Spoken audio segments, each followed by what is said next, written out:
வணக்கம். தற்போது திமுகவோட எதிர்க்கட்சி தலைவர், ஆமா நான் கிறிஸ்துவன் சொல்லி பெருமையாப்படுறேன் அப்படின்னு சொல்லி சொன்னார் பார்த்தீங்களா? என் மனைவி கிறிஸ்துவன், நான் கிறிஸ்துவன் சொல்லி பெருமைப்படுறேன் அப்படின்னு சொன்னார்ல, அதே உதயநிதி ஸ்டாலின் சட்டசபையில் என்ன பேசியிருக்காரு அப்படின்னு சொன்னா, சனாதன தர்மத்தை ஒழித்து கட்டணும் அப்படின்னு சொல்லி பேசியிருக்காரு. முதல்ல மூளை இருக்கிறவன் இப்படி எல்லாம் பேசுவானா? இவனுக்கு மூளையே கிடையாது. ஏதோ இந்த ChatGPT எல்லாம் இருக்கு, கூகுள் இருக்கு, போய் சர்ச் பண்ணி பாருடா சனாதன ஹிந்து தர்மம்னா என்ன அப்படின்னு சொல்லி. இந்த சனாதன தர்மத்துல ஏன் இவனுங்களுக்கு எல்லாம் பிடிக்கல அப்படின்னு சொன்னா, சனாதன தர்மம் என்ன சொல்லுது? வசுதைவ குடும்பம், வாடிய பயிரை கண்ட போதெல்லாம் வாடினே, எல்லார்கிட்டையும் அன்பு காட்டுன்னு சொல்லுது. என்ன சொல்லுது சனாதன தர்மம்?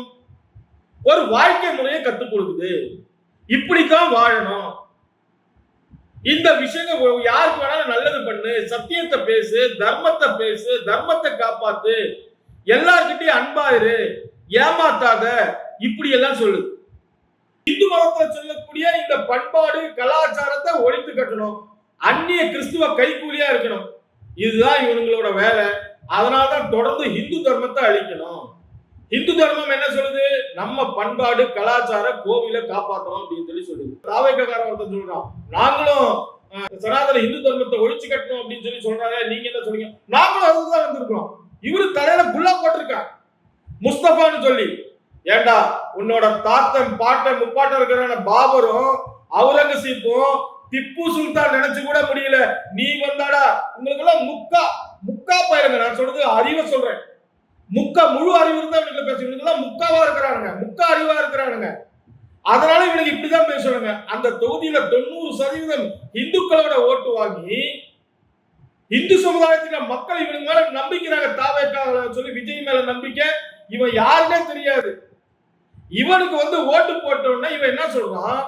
95% தொகுதியில் இருக்கக்கூடிய மக்கள் நம்பக்கூடிய சனாதன இந்து தர்மத்தை ஒழித்து கட்டணும்னு சொல்றான். இவனுங்களுக்கெல்லாம் இந்து தர்மத்தை ஒழிக்கணும்னு சொல்லக்கூடிய இவனுங்களுக்கெல்லாம் கூடிய விரைவில் இவங்களுக்கு பாடம் புகட்டணும். விஜய் பார்த்துட்டு பேசிட்டு அப்படி வணக்கம் வைக்கிறாங்க. சொன்னோம்னா நன்றி சொல்ற மாதிரி வணக்கம் வைக்கிறார் ஜோசப் விஜய். இவங்க எல்லாம் என்ன நினைச்சிட்டு இருக்காங்க? இந்து தர்மத்துக்கு ஒரு பிரச்சனை கேட்கறதுக்கு யாரும் இல்லை நினைச்சிருக்கீங்களா? தமிழகத்துல இந்து முன்னணிங்கிற ஒரு அமைப்பு இருக்கு. தமிழகத்துல இந்து கோயில்களுக்கோ, இந்து பண்பாடுக்கோ, இந்து கலாச்சாரத்துக்கோ, இந்து சமுதாயத்துக்கோ ஒரு பிரச்சனை அப்படின்னு சொன்னா, அந்த இடத்துல இந்து தர்மத்தை பண்பாட்டை காப்பாற்றுவதற்காக இந்து முன்னணி அமைப்பு வரும். இத புரிஞ்சுன உதயநிதி ஸ்டாலின்,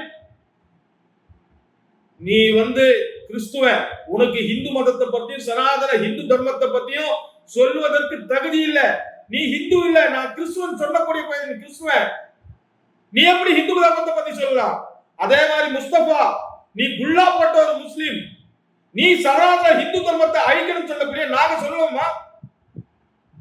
நாங்க இந்து தர்மத்தை எல்லாத்தையும் அன்பா பாத்துக்கிறோம், உலகத்துல எல்லாரையும் அன்பு செலுத்துறோம். வாடிய பயிரை கொண்டதான் வாடினு சொன்ன வள்ளலார் பிறந்த பூமி எங்க பூமி. எங்க பூமியில எங்க அன்பா இருக்கக்கூடிய தர்மத்தை ஒழிக்கணும்னு சொல்றோம். நாங்க யாரும் மதத்துக்காக அடுத்தவன கழுத்தறுத்து சொல்ல. தாயை மதிக்கிறோம், தந்தையை மதிக்கிறோம், மாதா பிதா குரு தெய்வம்னு சொல்றோம். அல்லாஹ் ஒருவரே கடவுள்னு சொல்லல முஸ்தபா. இயற்கையில எல்லா இடத்திலையும் நம்ம கடவுளை கும்பிடுறோம். அதனால இந்துக்களோட ஓட்டு வாங்கி இந்துக்களோட அழிக்கணும் சொல்லக்கூடிய இவர்களெல்லாம் இந்து சமுதாயம் தக்க பதிலடி கொடுக்க வேண்டும் என்று கேட்டுக்கொள்கிறோம். நன்றி, வணக்கம்.